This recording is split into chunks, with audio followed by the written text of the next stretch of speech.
Panginoon ayon kay San Lucas. Papuri sa iyo, Panginoon. Sinabi ni Jesus, pagpasok ninyo sa alindang bahay, sabihin muna ninyo, mag-ahari nawa kapayapaan sa tahanan ito.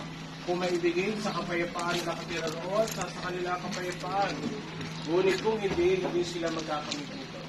Manatili kayo sa bahay na inyong tinutuluyan, kanin ninyong pinuhin ang anumang idulog sa inyo, sapagkat ang mga pinagagawa ay may karapatan tumagat na kanyang utang.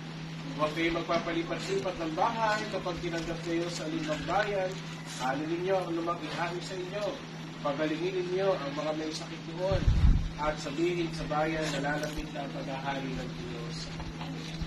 Ang mabuting balita ng Panginoon. Pinupuri ka namin, Panginoon Jesucristo. Magandang tanghali po sa inyo lahat, sa ating pong pagbibindisyon, ng inyong bahay. Una tayo magpasalamat sa Diyos sa lahat ng iyang pinagkakalaga sa atin, lalagay sa inyong pamilya, na siyang nagmamayari at manunirahan sa bahay na ito.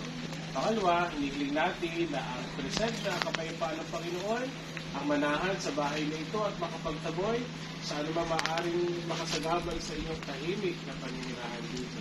Pangatlo, patuloy natin pagdasal ang inyong pamilya ay patuloy na ingatan ng Diyos, ilayos ang makaramdaman at kapamakan, at pagpalain sa inyong gawain, trabaho at ikinabubuhay. At sa special na pagkakataon, tayo nananalangin para kay Nanay Lourdes na nagdiwang na kanyang kaarawan, na patuloy na bigyan ng ibang kalakasan, at patuloy na ingatan ng Diyos at ang kanyang pamilya. Kaya patuloy po natin papurihan, pasalamatan ang Diyos.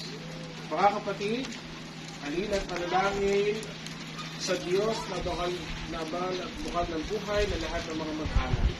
Ang ating pagtutunan sa bawat panalangin, sapagkat lubha kang mawain. Ilipin natin. Sapagkat lubha kang mawain.